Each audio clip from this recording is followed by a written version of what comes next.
by the College of Integrated Science and Engineering. I'm Bob Colmore. I serve as the Dean of the College, and also by the College of Business. And without further ado, I want to introduce the mastermind behind our series, Marcus Griffin.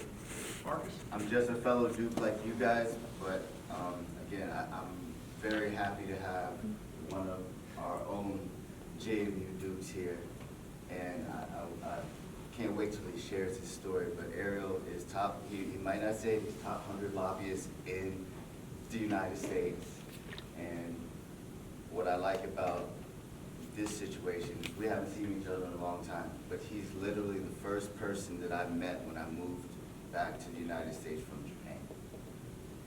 We were on the same 9th grade basketball team together. Been through a lot of things, but for us to be able to reconnect here, back in school, I can't wait for him to share with his knowledge, and again, being a part of you guys, being able to extend knowledge to what we have. And just know that we're accessible. You can definitely find us on LinkedIn, and we're always here to help. Having said that. Great, thank you. Good evening, everyone. Thank you guys for coming. As Marcus said, my name is Ariel Gonzalez. I am a JMU grad. We're going to talk a little bit about what I'm talking about, and we'll talk about my story briefly.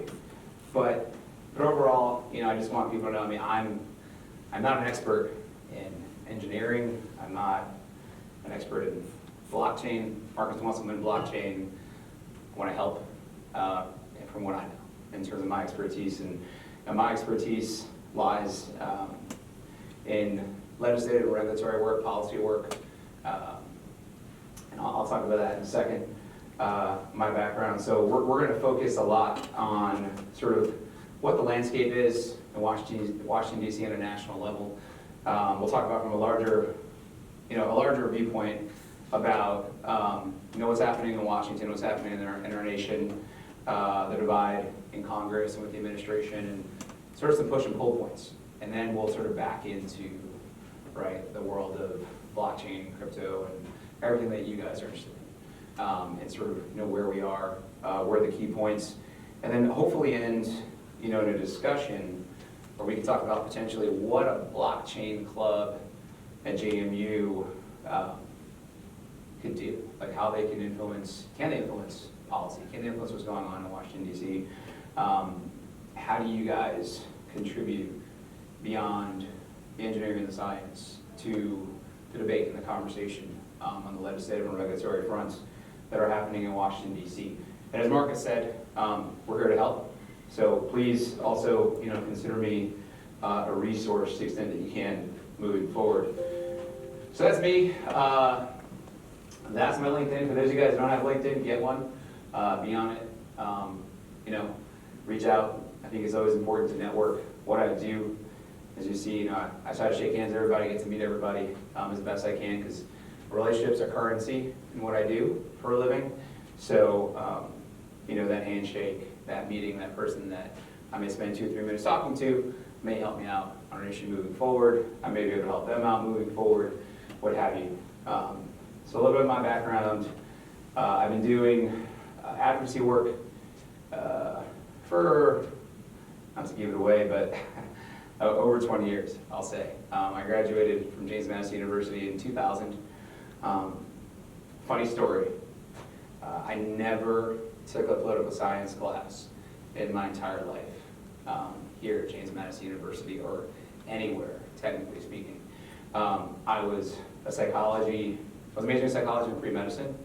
I was studying to be a child psychiatrist. That's what I wanted to do.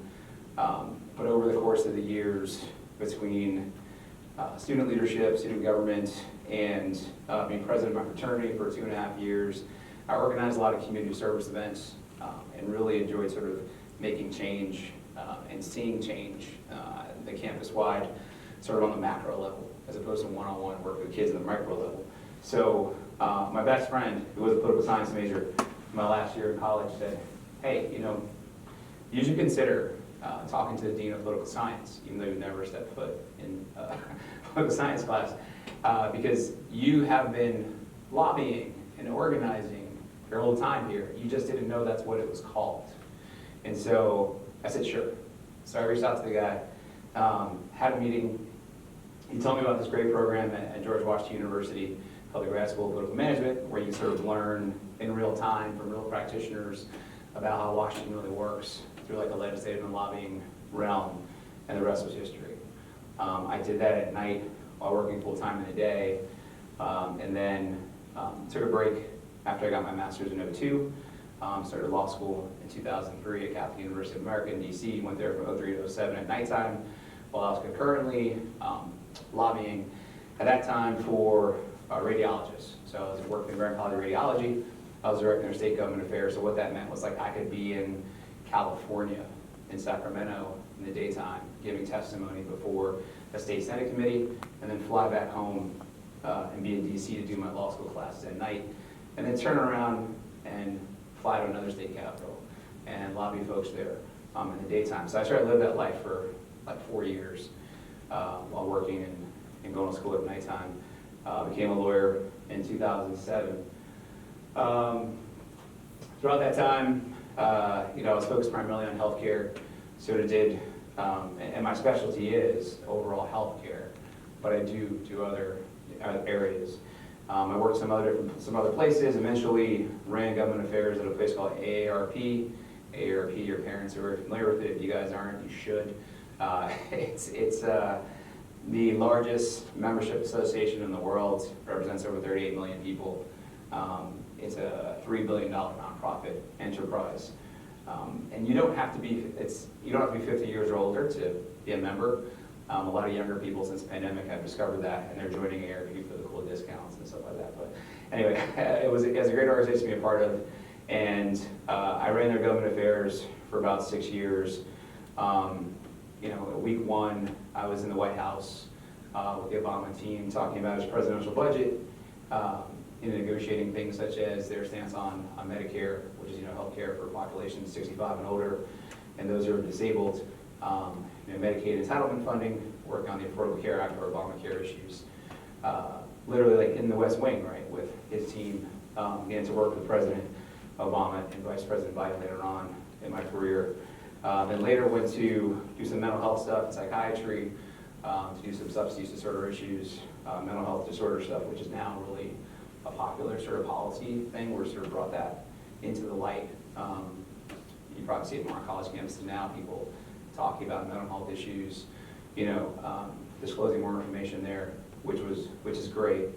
And then eventually over time, stopped at a couple other places, March Dimes, maternal health care stuff, doing some things, and wound up eventually as a principal or like a partner at a lobbying firm in Washington, D.C. called Chamber Hill Strategies, where I'm currently the lead Democrat on a variety of issues, economic policy issues, financial issues, healthcare issues, what have you. And what that means is my job is to work with my clients to advocate their positions before members of Congress and their staff, before the White House, before a variety of agencies, and sort of plug people in, if you will, right? Sort of outline interests of various groups and advocate for them in the correct way.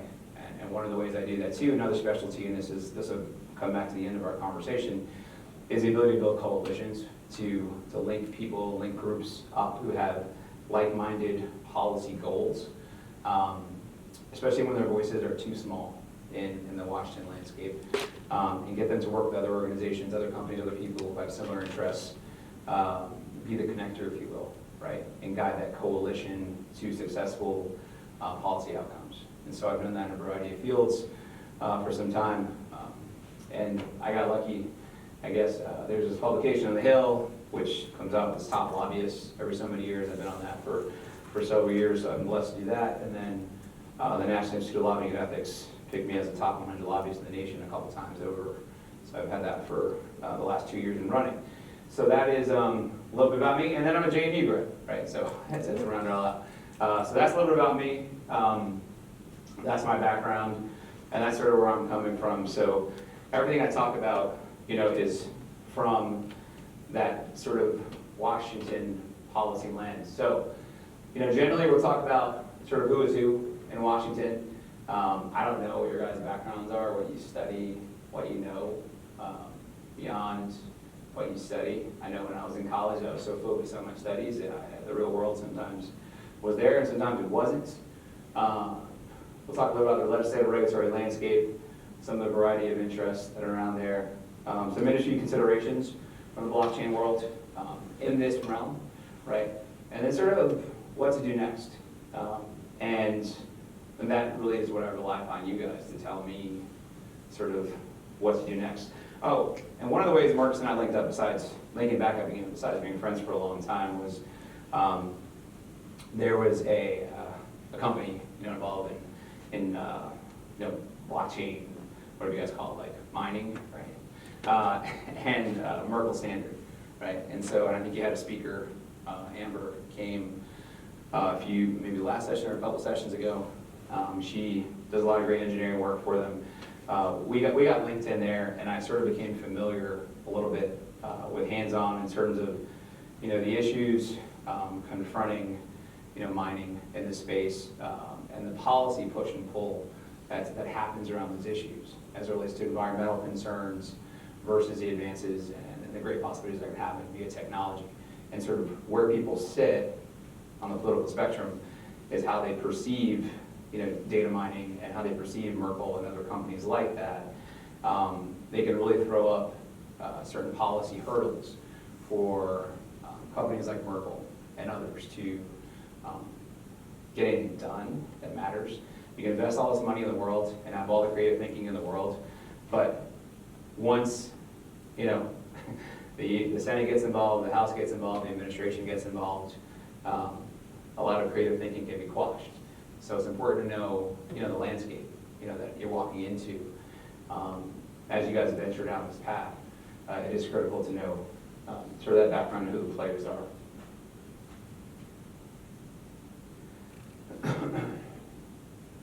Yeah, so the Washington landscape, I sort of talked about a little bit. We have divided government and budget concerns sort of, really drive the narrative here. The current political climate in Washington, D.C., for those who don't really follow it all the time, we have divided government. We have a Senate that's controlled by Democrats and a lower chamber called the House of Representatives controlled by Republicans. We have an administration that's, a Democratic administration. But what that creates are a lot of policy tensions that can occur pretty much around almost every issue in Washington. There are a few bipartisan issues, which are great. Mental health care, one of those issues. You guys may be able to think of some other ones, in your world that should be bipartisan, that people should, no matter where they sit in the political spectrum, should sort of think this is a great thing and we should move forward. But there's not a lot of them, to be honest with you. And you create a backdrop of a huge budget issue that's sort of happening now. The President of the United States is responsible to produce a budget. He produced his budget earlier this month. And a presidential budget is really just a marker of where their policy goals are, their wishes, their aspirations are. It's a walking dead political document. It doesn't really matter. It's only important in the context of it starts the conversation with passing a budget and funding a variety of agencies and funding our government, because Congress has to come back and approve that. And so when you have that sort of situation where you have a president from one party and one of the chambers from another, there's bound to be a lot of discord, is a nice way to put it. We call it severe partisanship in this country, in Washington. We're facing what are known as raise the debt limit ceiling, it's called, which is basically just a terminology for if we don't raise our debt limit, we won't be able to pay our bills as this country, and we will default on our credit, right? Like you don't pay your bill, or mom or dad doesn't pay their credit card bills or whatever, your credit rating goes down, right? Same thing happens with our country. And so you can imagine if you have like mom and dad fighting over, what to spend, what to pay, what not to spend, what not to pay, meanwhile what's going on, and then that debt limit, that date passes to pay the bill, right? You could be in trouble. You guys know what I'm saying? So that's sort of what's happening, in our country right now, where you have the president with his budget and House Republicans have a more conservative viewpoint of spending in this country and just think that our budget should be lower than it is. And they want to reduce spending, and they have to find programs to cut in order to do that. It's sort of, it comes into play with the issue that you guys are interested in. The House Speaker sent a letter to President Biden just yesterday outlining his policy proposals, but not actually producing a budget, but really just saying, these are some policy areas that I think we should look at. And he's sort of trying to force another conversation with the president. They had one initial conversation. They need to have more conversations to figure this out, or otherwise we're going to miss that deadline, that date, which may happen sometime between late July and September. There's no official default date, but it's sort of within that time period. But the speaker representing the Republican Party, his policy areas, include recouping unspent COVID-19 relief funds, looking to bolster work requirements for federal entitlement programs, things like Medicaid and other things, scaling back federal spending to pre-inflationary levels, so before inflation was a thing, and lowering energy costs. And I know that sort of comes into the conversation, at least that I have with Merkel, and others on a regular basis. So that's just a little bit of kind of what's going on in the background. This last point about revenue capture could be key, that the government's always looking for ways to capture revenue, and that'll come into a little more clearer context as we talk about legislative and regulatory considerations in the blockchain world, and sort of what the administration and what Congress feels like they're missing in terms of capturing potential tax revenue in terms of blockchain transactions, et cetera.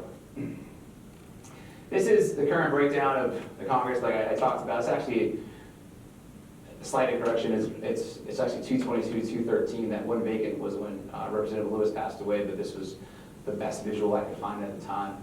And you can see there the Senate is actually controlled. There's 49 Republicans, 48 Democrats, and 3 independents. Those 3 independents work with the Democrats, so it's like 51 to 49 Democrat. And then you have 222 to 213 in terms of the House of Representatives, Republican to get Democrat breakdown.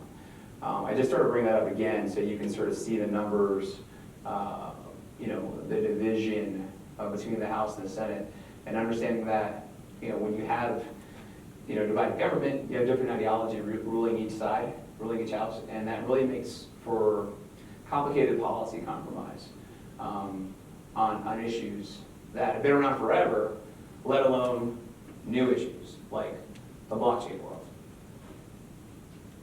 So here's something we're going to tee up in terms of just a little bit of thought on anything as it relates to advocacy in the world and policy, and another reason why it'd be great for JMU, as Marcus says, to win blockchain, right? To be a part of this. Basically, if you're not at the table, then you're probably on the menu. So if there's no voice for you in your interests, whether it be a blockchain club or a consortium of blockchain clubs, we'll open up for comments, in a minute. But if there's no representation or voice for you guys, or for your interest in the technology or blockchain, stablecoin, anything, right, that we're talking about, then who's to say you're not on the menu, right? So if you don't have someone representing your interests, or if you don't have advocates, and an advocate doesn't have to be someone like me who does this for a living. It could be a student, it could be a president of a club, it could be faculty, it could be a variety of interests that advocate on your behalf. So to put it more in perspective for you guys, here are some what we call lobbying expenditures for this past year, 2022. Healthcare, one of my primary areas of focus, as I mentioned, has been around a long time. And so these are millions of dollars, right? So last year alone, lobbying interest in healthcare spent $725 million That's not something to sneeze at, right? Communications, electronic issues, that you can see defense is only $124 million. I say only. But then you look at the crypto blockchain world, the amount of spending on lobbying is only $26.6 million.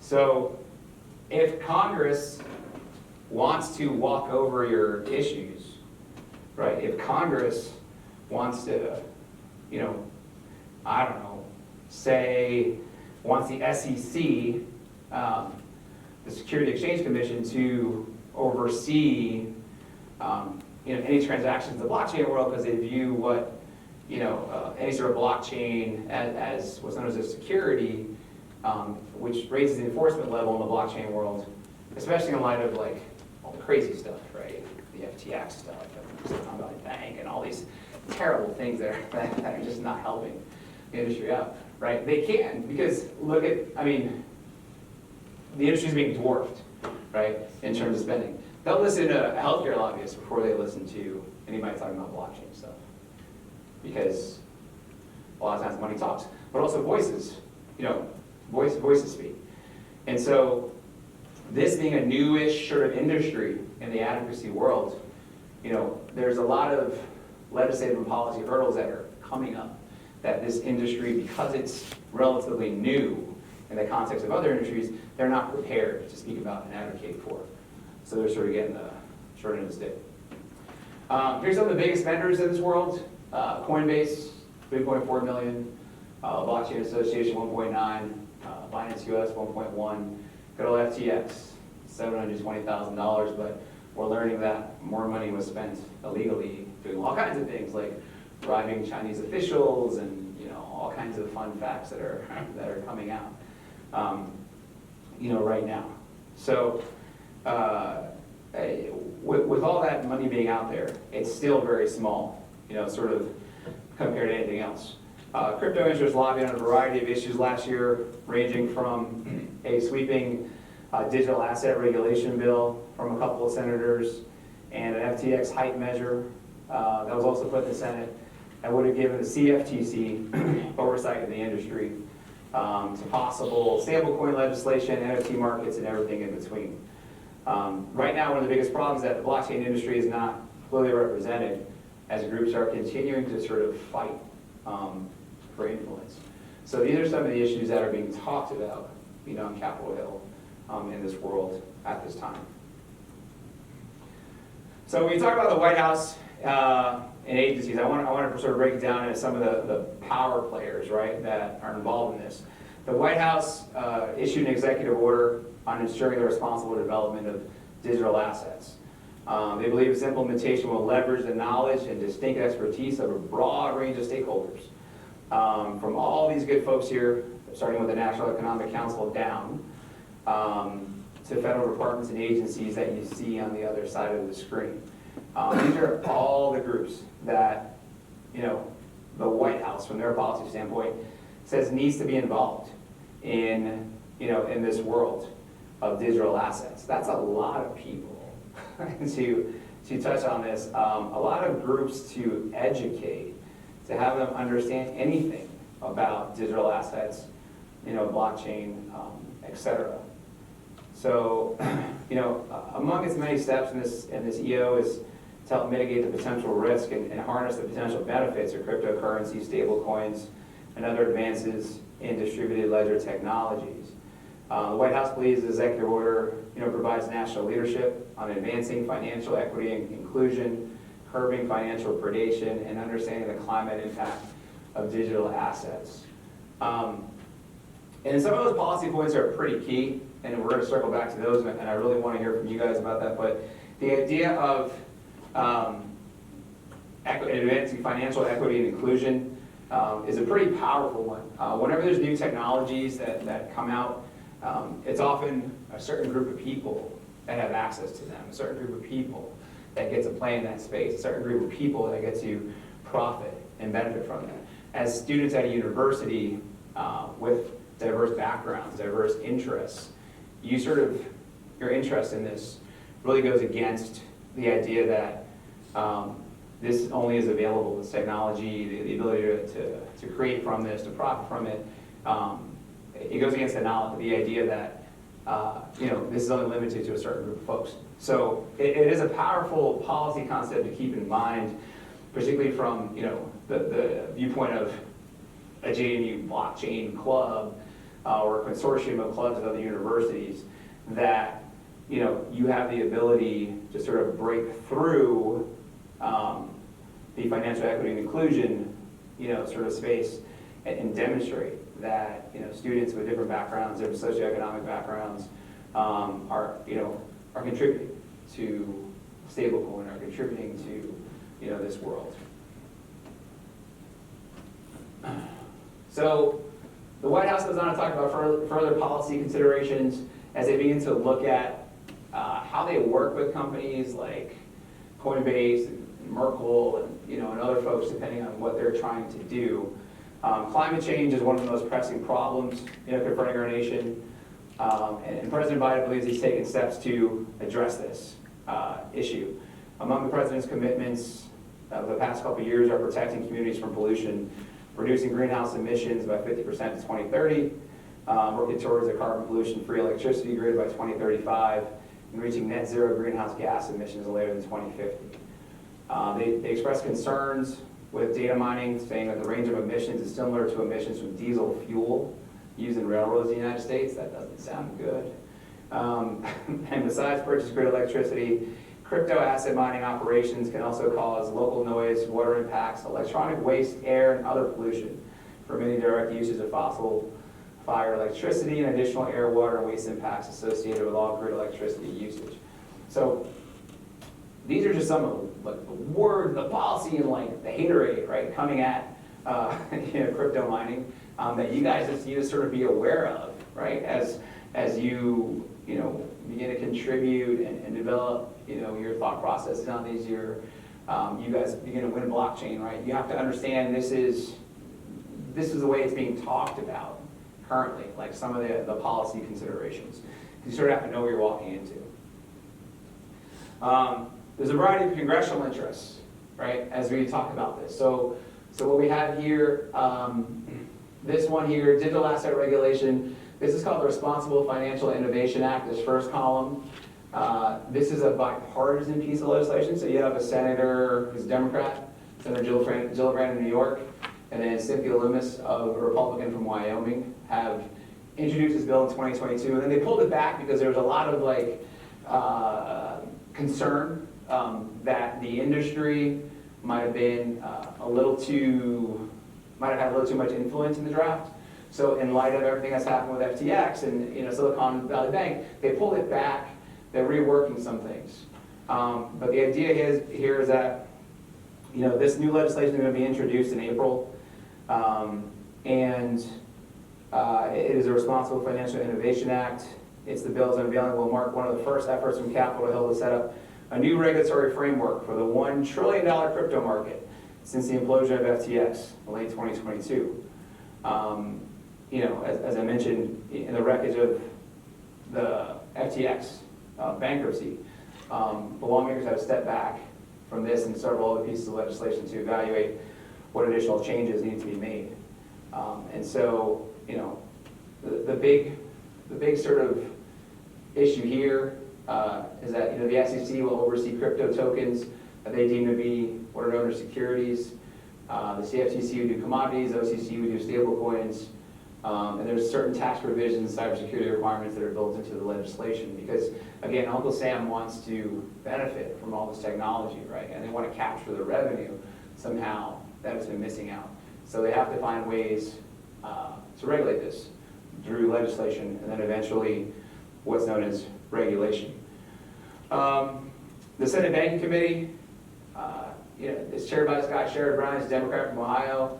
He wants a hearing and talk about FTX and say what went wrong, right? What do you guys know about FTX? Zero? Zero, raise your hand, yes? That they really didn't have to show a lot of their books, so what we knew of them was pretty shallow. Yeah, that's a good summary. Anybody else? Anybody? You guys So, I mean, yeah, I think that's right. On that side, Chair Vice, a woman named Debbie Stabenow, she's a great senator from Michigan, and then Senator Boozman from Arkansas. They want to give the CFTC a bigger role in crypto trading. Critics believe that the industry had too much influence on that legislation out of that committee. And again, their interest is to protect the interests of consumers, largely. And then let's talk about, the industry considerations. Right now, the industry has their own concerns with the SEC, what's known as the Security Exchange Commission, overseeing them. So what is considered, when I say the word security by the SEC, the term security is defined broadly to include a wide array of investments such as stocks, bonds, notes, ventures, limited partnership interests, oil and gas interests, and investment contracts. So the industry is saying, we're not that. We're not that. We're not that. Like, we're not the typical ownership in, stock. Like if I go and get my phone or something and want to, become a crypto bro or whatever, right? Like when I'm buying, am I buying a security? I guess is really the key policy question that is really the push and pull in Washington, D.C. as it relates to anything in crypto, in the digital space, stablecoin, what have you. Like what is it? And so plenty of folks in the industry have expressed frustration with the SEC, as it relates to, we're not securities. So they believe the crypto environment needs more guidance and less enforcement, right? You guys understand the difference. So the difference is, as an agency, if I were the head of an agency, I could provide, through regulation or through what's known as a notice and comment period, I could provide guidance on how to file if you guys create some sort of cool JMU stablecoin. I can provide guidance in terms of how that's regulated, as opposed to me providing no guidance and just smacking you with a fine and saying you guys are in violation and send me some money because I'm the government. There's no oversimplification, but that's sort of what's going on here. So the industry is saying we need more guidance and less enforcement. The industry has what is known as petition for rulemaking, meaning we're petitioning the SEC, we're writing legal documents, right, asking the SEC, the Security Exchange Commission, to provide a framework for rulemaking. Rulemaking is what determines the guidance, right? So an agency can come out with what are known as proposed rules. Here are the proposed rules of the game, right? We're playing a game. Here are the proposed rules of the game. You, as the industry, have what's known as a comment period, where you can read those rules, right? And Alex, you can draft something and say, I don't like these rules. These don't make any sense, right? Because we're not a security. The definition of security, as I just read to you, right? Or something else, right? And so we shouldn't be, we shouldn't be put into this bucket. And so we have to, advocate for ourselves during this notice and, for comment period. And then the agency receives your comments and they incorporate them, or they don't. All right, that's how rulemaking sort of works. But the industry is saying, please just give us the opportunity to engage in rulemaking. The SEC has not done so. So there's been a frustration with a lack of response. Coinbase, for example, received a Wells notice, which says that the SEC may take possible enforcement action because somehow Coinbase was in violation of something, but they don't know what. So it's kind of unfair if your professor says you violated this code of ethics or something and didn't really give you the code of ethics to follow. It's sort of kind of going backwards. These are some of the issues raised. As I mentioned, the definition of security, right? And through enforcement, if you just go through, the agency just starts to enforce. The only way to do that is in the court system. You have to go to court, right? And you have to sort of, as the JNU Blockchain Club, defend what you're doing before a court. And that may come into conflict with what's happening with these different legislative ideas, these concepts that are happening on Capitol Hill, or in state legislatures. On the state level, people are coming up with ideas on how do we legislate, how do we regulate this industry, if you will, right? How do we register with the SEC? If they're saying that we're security, we have to register with the Security Exchange Commission. That's a legal process. There's no model available to do that. It's kind of like the Wild Wild West. Here's some new tax concerns with NFTs. You know, again, Treasury and the IRS, they want to collect revenue. They see people making money. They see people duping consumers. They see, you know, lots of transactions happening, and they're missing out on how to collect revenue, things such as NFTs. So there was a notice of intent issued recently regarding the treatment of NFTs as collectibles. You guys know what NFTs are? You guys are like, know that more than I. What's an NFT? Somebody explain to me, like, what is, talk to me. What's the definition of like an NFT? Like, explain it to someone who, you know, doesn't know, because, right, as you evolve in your careers and you begin to see this legislative and regulatory pressure on these issues, right, you're going to have to explain what an NFT is to a 64, 65-year-old man or woman who like doesn't even know how to use Facebook, right? Who has staffers to do that and have a hard time typing in the notes section in their phone. You know what I mean? Like, their technology understanding is like, and just way behind a lot of times where you all are. And so somebody tell me what NFT is. Yes, what's your name? You walked in late. Nadeem. Nadeem? Yeah. Nadeem, you missed it. I'm Ariel. How are you, buddy? Good. Good, man. What do you major in? CIS. Cool. So I know it stands for non-fungible token. And as far as I understand it, it's just kind of a digital picture that through the blockchain and like the validations there, it has value. Okay. And that's all. That's awesome. Yes, Alex. To play off of that. Yeah. It's, Alex, what's your major? I'm finance. You're a finance guy. Yeah. Okay, I love this. So we have CS and finance. So we're seeing some of the different roles coming involved in the idea of the formulation of a JNU blockchain club. Yes, Yeah. what's up? So it's like digital proof Yeah. that will forever be on the blockchain, saying that you have ownership over something, it could be a physical asset, like this water bottle, Yeah. or something digital. But rather than having like a piece of paper that says that validates that you own this item, it's on the blockchain, so it's always gonna be safe and always there. Always there, always saved. Yeah, that, I mean, it makes sense as you explained it. Anyone else? Do you have an NFT? Marcus, anything to add to what they said? No, I think they did a good job, because there's so many different ways to use the NFT, to where you can just say that, like, one of the best things to realize is the word token in NFT, non-fungible token. When you have Bitcoin, it's something that can be replicated like a whole bunch of times, but an NFT is actually a crypto token too. And the way that you said with the water bottle, you can have the water bottle, and then you can also have the NFT, which now is coming out as far as like what they call digital twins. So that is like the on the blockchain representation of that water bottle. But yeah, I mean, I think they did a really good job explaining. Yeah. Yeah, I mean, and, you know, I'm through Marcus and people like you, and the good folks from Merkle and other folks in the world have begun to learn, you know, what an NFT is.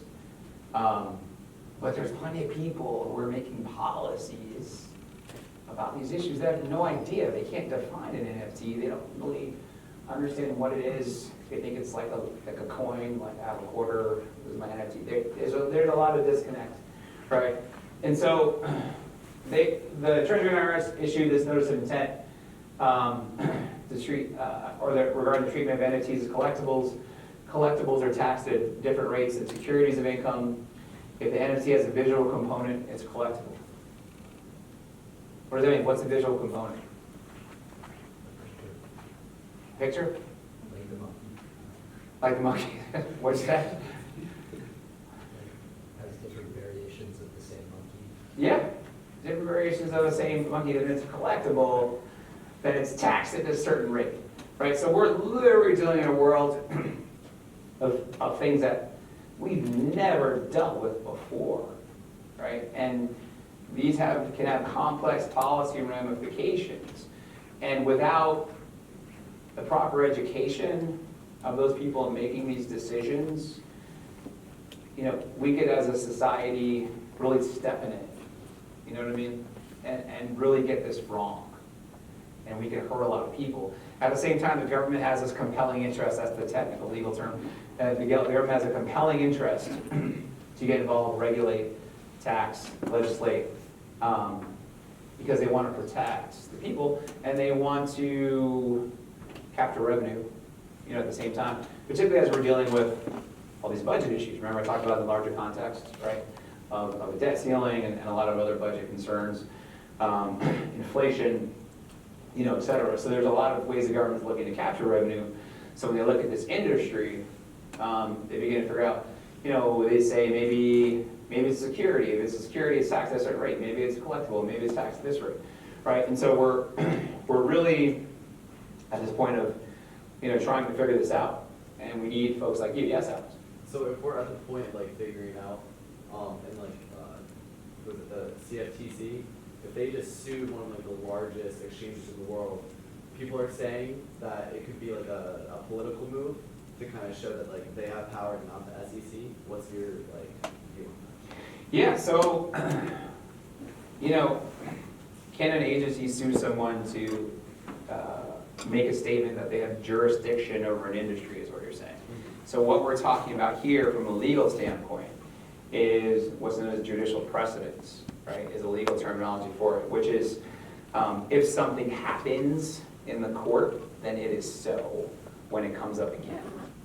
So if something happens in a court, right, then it is so if it comes up again. So like if CFTC does sue, whoever, Coinbase, Ethereum, whatever, whoever they decide to sue, right, to make a statement, if you will, and the decision is held at what's known as like the district court level, which is the lowest court level, the federal level in the United States, for that, right, it would have happened. There's a record, kind of like the blockchain, right? It's there forever in our legal world, right? It's there forever. We can look back at court cases from, the 1800s, right? And it's there. We can read about them, right? It's there. It's recorded in history. That creates what's known as judicial precedence.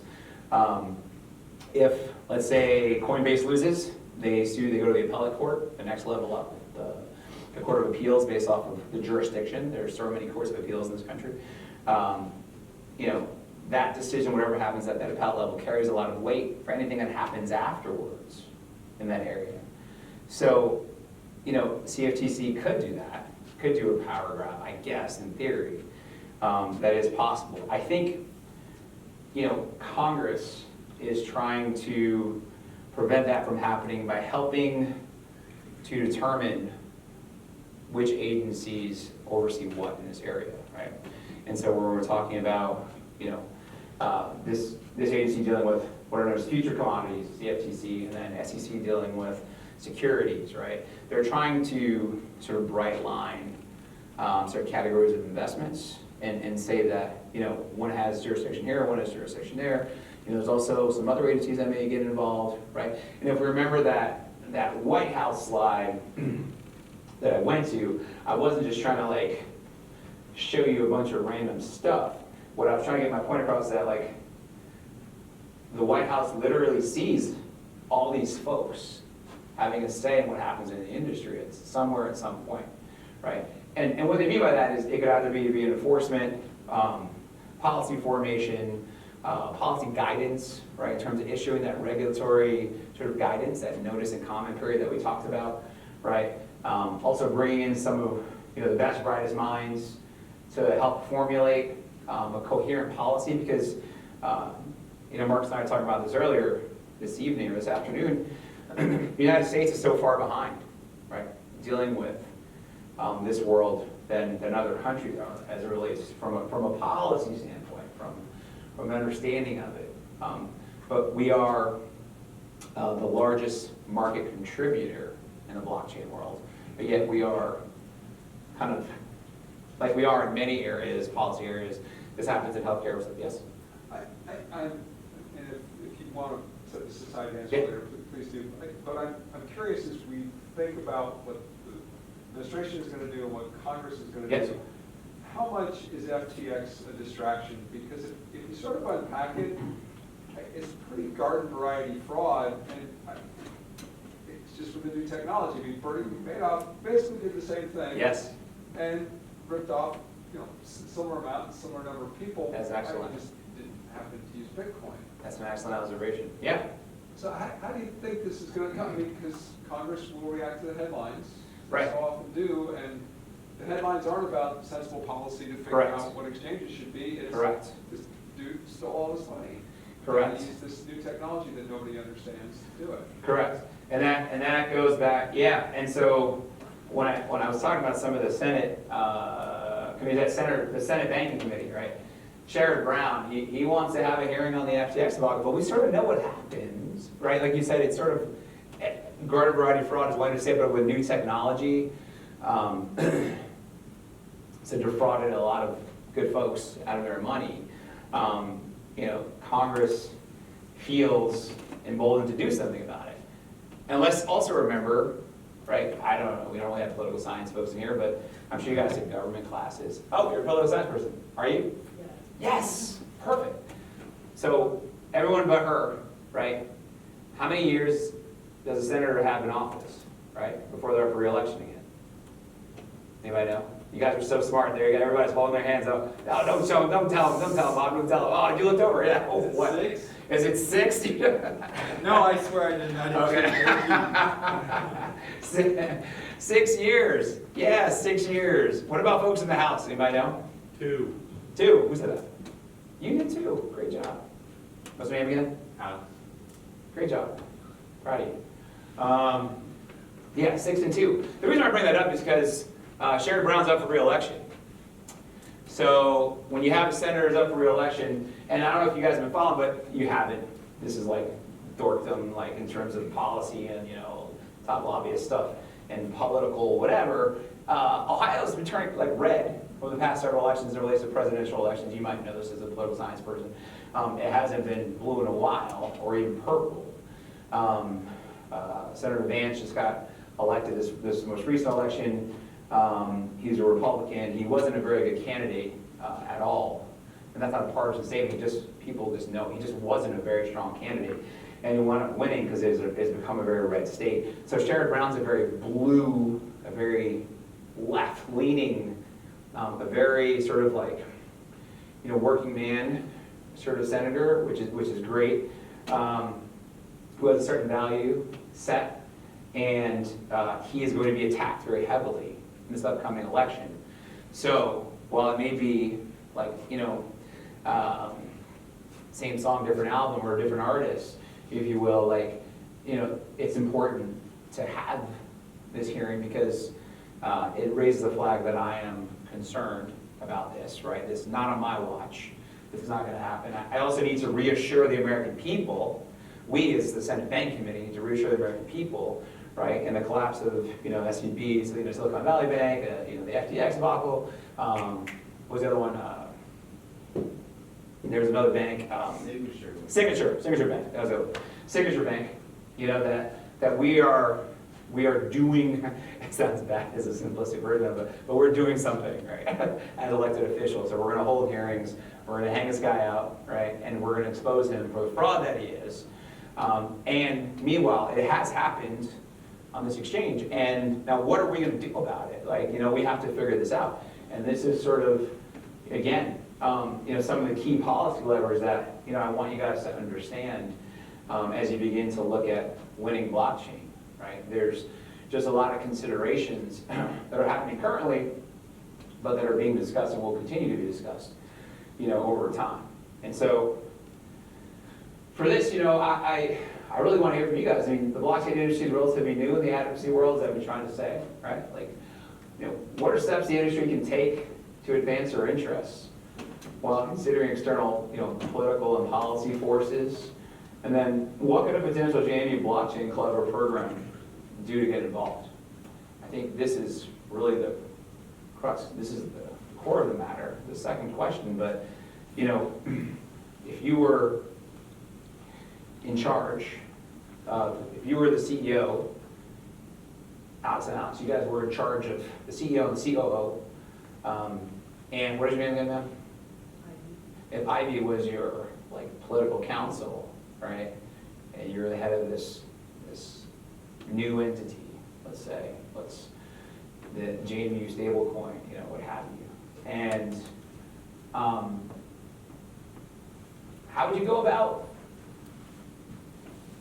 talking to these issues? Like, how would you go about having Congress, you know, sort of understand the benefits, right, of blockchain, digital currency, the exchanges? How would you do it? The floor is open. I mean, how would you guys? I mean, considering there's all these folks, right, who don't understand it. Let's think about that, right? Or there's a boogeyman or something. Yes, Ivy.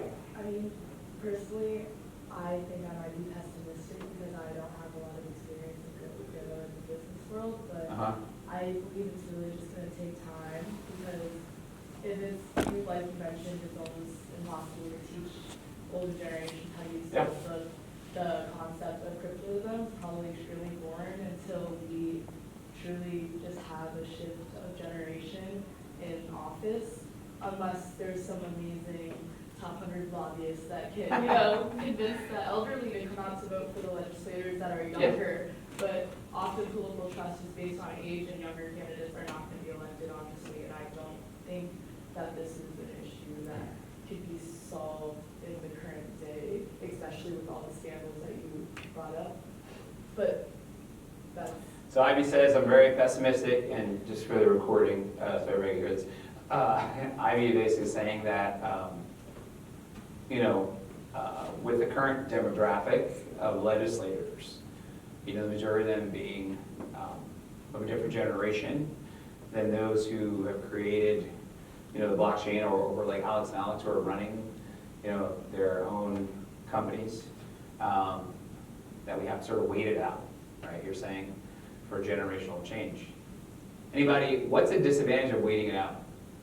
Hunter, do you have any ideas? If we were to wait for like people just to age out? I mean, you're gonna fall even more behind the curve than other countries. Like, I think it's Ecuador is taking steps to make it their central currency. You're just gonna fall further behind. You're gonna fall further behind if other countries, right? Yes, Ivy, your counter to that? I feel like the U.S. is at like a hegemonic state in all the nations where they have enough economic power to be good without blockchain for a while, first of all. And second off, with countries such as Russia and China who are focusing on maybe going after Taiwan or China and Russia with Ukraine, I think there are much more military security steps that they need to focus on before they focus on blockchain. And I feel like it would give Ecuador a boost, like a certain edge that I think some countries need at some points, because at some point the U.S. is no longer going to be in a hegemonic role and other countries need to step up. That's just my opinion. So you think the U.S. can afford to sort of wait it out because of being the economic powerhouse? I'm not a huge finance person. Yeah, no. That's just That's a good note, but it doesn't. All viewpoints are welcome, right? That's why we have finance folks, we have, you know, CIS folks, we have political science folks, and we need all these brains at the table. I think that's the whole point, right? That we need your viewpoint and we need his viewpoint and we need your viewpoint. You're gonna say something? Yeah, but you're good. You sure? Yeah, I have nothing to counter that argument. Nothing to counter her argument? Her argument. That the U.S. is, oh, Hunter's raising it. Yeah, Hunter. Oh, I was just correcting myself. It's actually El Salvador. El Salvador, sorry. Okay, El Salvador is using crypto as a central currency mechanism. Yeah, and you're saying basically like the U.S. has enough oomph that we can do without it for a while and be okay. But meanwhile, what happens, right? Well, that's happening, right? We have these disconnected legislators, folks that don't understand fully, right? Blockchain sort of saying, you know, you're buying a security and you need to be before the SEC and or whatever it is they're going to say. We want to tax an NFT at this, right? Because it's collectible versus non-collectible, and what's that definition, and you know what I mean? Yes? All right, I do have a counter. Okay, you have a counter, I want to hear it. Israel, they are really good with startups because their legislation is it's very transparent in its understanding. People can follow rules. Yep. So they've seen multi-billion-dollar companies come out of Israel because of that. And with the U.S. not having clear rules at all, which is a huge problem now for cryptocurrencies, that's going to make us fall behind. And if they're becoming innovators over in Israel for startups, we can become innovators over here if we just allow for regulations to be more. So we're creating so we could be potentially creating an environment that is hostile to innovation, is what I'm hearing, right? Hostile to innovation, thereby handicapping the United States in terms of developing innovation, particularly in this area. Yeah, Hunter? Just kind of piggybacking off of what he said a little bit and responding to Ivy.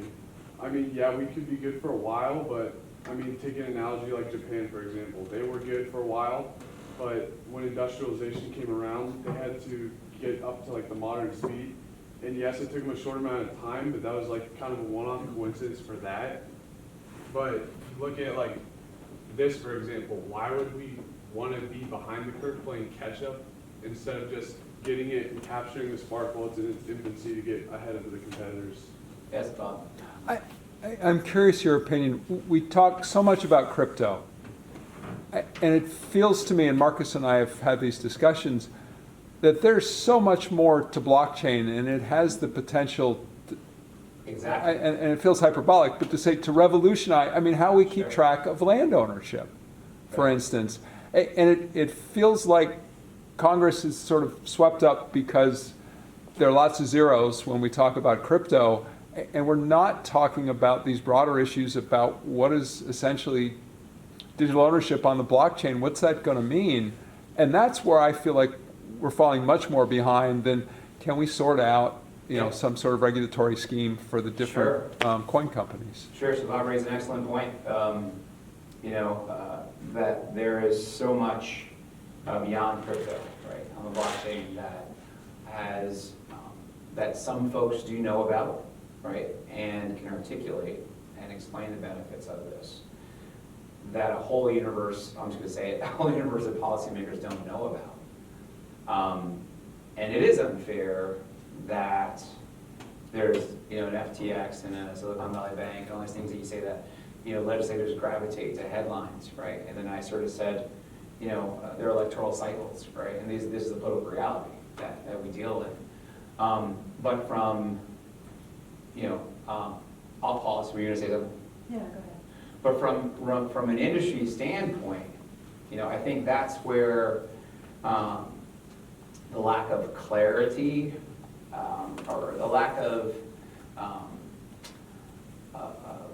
I don't want to say a singular voice, but at least voices sort of singing in chorus as to the boundless potential of what we're talking about. So what you have happening right now, just to take a step back to that slide where I talked about some of the various interests and what they pay their lobbyists, right? And because that sort of matters in the context of, right now there's competing sort of smaller councils or groups that would have you, coalitions trying to form to represent the blockchain industry. And when you have that, you can sometimes have competing messages to policymakers, right? As opposed to unification and, top 5 to 7 sort of policy goals as an industry. And that takes time. And that has to do with a little bit of, the newism, if you will, from this industry versus something like healthcare. So just take a quick step back, 2016, I was Chief of Government Relations and Policy for the American Psychiatric Association. They were working for years, like 5 or 6 years, trying to get what's known as comprehensive mental health and substance use disorder reform passed, right? How do you characterize certain, mental health conditions? How do we address, opioid disorders? How do we, there's just a lot of things there. But the industry was very fragmented and saying different things. And when I came over to APA, I talked to my friends at the Hill and in the administration. I said, I was coming from ARP, so I said, what's your take on, mental health substance disorder reform, sort of what the advocates are saying? They're like, their messaging is just all over the place. It's just kind of all over the place. Like, you can't get everything you want. You can't talk about everything all the time. And so we had to come together basically and come together with 5 or 7 sort of policy goals that we can advocate, like psychiatrists, psychologists, NAMI, which has to do with, family and addiction, and a lot of other groups, National Association of Social Workers, a bunch of other, about top 5 or 6 groups, Mental Health America and others, to basically come together with a policy platform that we can agree upon, and where we have to give a little to get a lot. That's one of the central tenets of leading a coalition and advocacy, is you can't get everything you want all the time. You sort of have to give a little to get a lot, is a simplistic version of it, but where you identify certain key policy goals that you want to educate lawmakers on, it, educate regulators on, and advocate to have them understand, right, this ecosystem. So likewise, right now, there's such splintering voices, one, in terms of who's representing this industry, right, whether it be before state legislatures, whether it be before Capitol Hill, what have you. There's really no unified voice, and Congress is hearing a lot of different things, and after a while for staffers it becomes a lot of noise until they grab the tape to a boogeyman, right? Someone we can really hang our hat on and say, and just punch this guy down. Yeah, you did a bad thing, and you're a bad, bad man, right? And now we're going to talk about this, and we're going to talk about how we can prevent this from happening again. Meanwhile, we're missing some of these important policy discussions. And I think it's a failure of the industry to educate policymakers and educate regulators, because you can have meetings with agencies and educate regulators too. It's a little bit of a different form of conversation you would have with like a member of Congress or their staff, but you could still do that as well. Yes? Yeah, so I'm glad you're going in this direction, because it gets to a question I wanted to ask you Yeah. for a while, and that is, do you see a path forward to getting the industry and to getting people who are concerned about the environmental impact of the industry together on a coherent path? And that's really to think about some of the broader and more generational impact of That is a great point. So I'm likewise curious, but you all, and thinking about forming a club, where you all are on that issue, environmental impact of this. Yeah, I mean, we talked about, climate change, the environmental impact, especially of the, data mining, right? And the concerns there, all these computers sort of working at once in this place. Yeah, so there was a recent study, 5-year, pretty credible study of Bitcoin alone that said for every dollar worth of value generated, 35 cents of environmental degradation. There's been some decent both Some data. economics and science and data. Yeah, and there are companies that I've been in talks with and that have, for example, set up, invested tens of millions of dollars into reinvigorating a paper mill building, right? A newspaper print building in the Pacific Northwest that has gone defunct, right? It's no longer, its original usage has run its course, right? The paper's gone, right? The jobs have left. So, I'm gonna go in and I'm gonna do some data mining, right? That's the way like legislators just see the term. I'm gonna go in and I'm gonna do data mining. I'm gonna bring all my computers in there, right? I'm gonna reinvigorate the mill. I'm gonna bring back the jobs, right? So this is where you start talking about getting some people involved, right? I'm gonna bring back the jobs to this economically depressed place, right? But at the same time, I'm gonna do what I'm gonna do, but I'm also gonna put the newspaper mill back in, right? But yet I'm gonna use a lot of the building that we don't need to use all of it, right? We can still get the newspaper mill going, but I'm gonna put all these computers in this room, and I'm gonna start doing my data mining, right, in there. And that's gonna bring a lot of jobs to the community. I'm saying this is just how the story goes, right? And, okay, that's great, but now I live in the community right next to this, and I'm concerned about, pollution, right, and what's happening to our water, and what's happening to our air, and I'm glad my friend Gladys' husband got the job back, and he's gone, whatever, but now there's this dissonance, and now, I'm gonna alert my local city council on this, and I'm gonna make a complaint with, the electric company, and so all these things start to happen, and I think this is the central point of her question, where we have this conflict between the environment, right, innovation,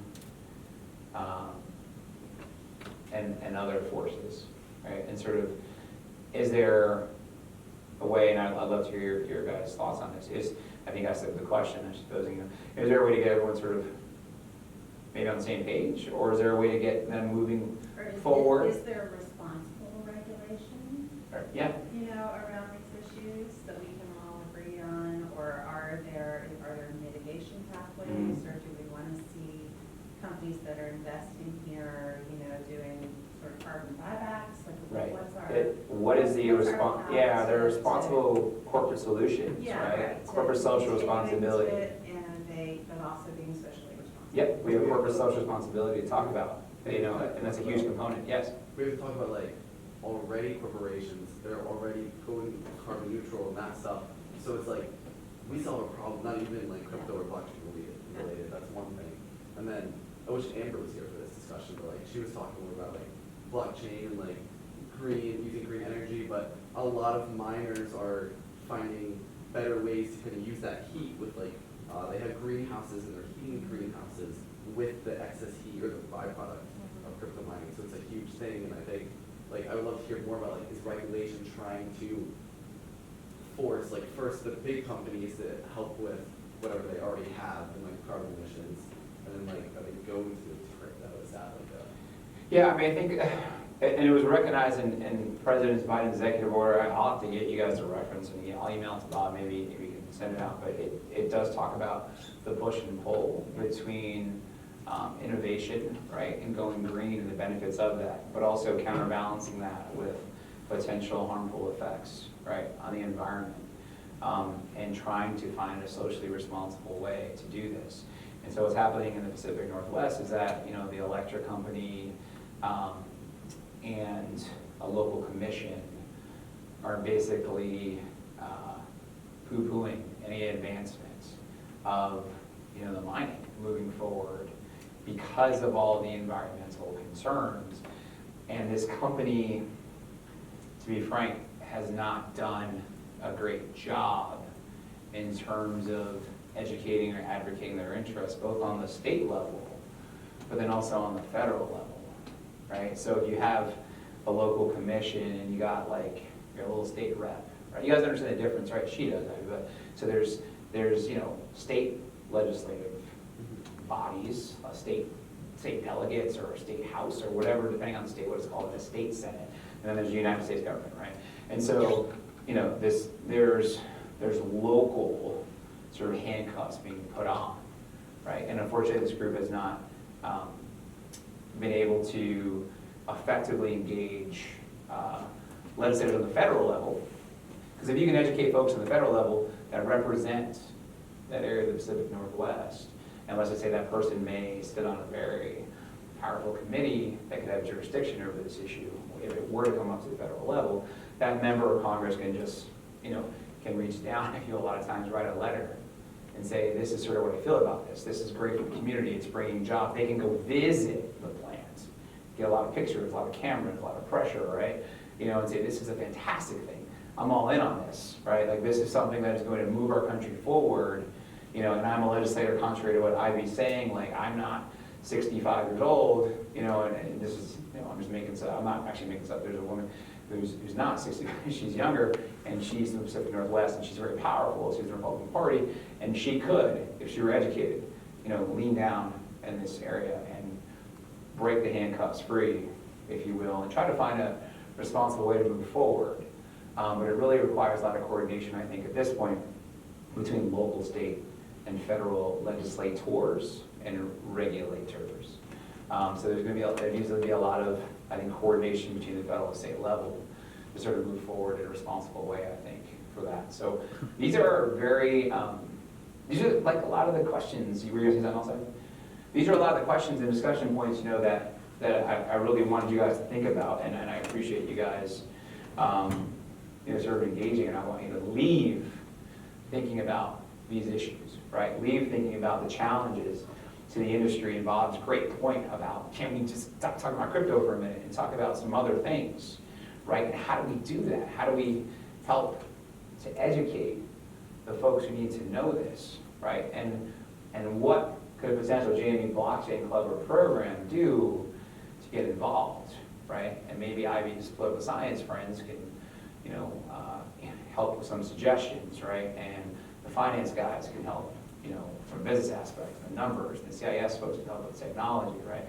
And so it really takes a village, I think, and working in consortium potentially with other schools who have other clubs and other interests. Again, talking about the coalition work, like kind of unifying together to elevate your voices to both local, state, and to state and federal, you know, policymakers to help explain the benefits of this, and that you guys as students, you know, can see this, and you guys are the future, and folks want to hear from you. So that was primarily my talk and what I wanted to talk about. So there's my information in my email there. It's broken up, agonzalez@chamberhill.com. You guys, if you have questions or anything, need to talk, have policy questions, want to know about something else in more detail that we discussed today, please feel free to email me. That's the website, or look me up on LinkedIn or what have you. I'll make sure to get Bob a copy of the presentation, you know, with my information on it. So if anybody who sees this in the future wants to chat, you know, I'm available and happy to do so. So thank you guys so much for your time. This has been great. Oh, I'm sorry, there's one more question. Wait. I was just to say, there are a few Ariel Gonzalez's. Is there one, is there something? Esquire. A. Gonzalez, Esquire. I'm a MA, all my years of school. But they'll find it. So my LinkedIn thing is in there. I can go back real quick. Yeah, but anyways, thank you guys so much for your time. This has been great. Thank you.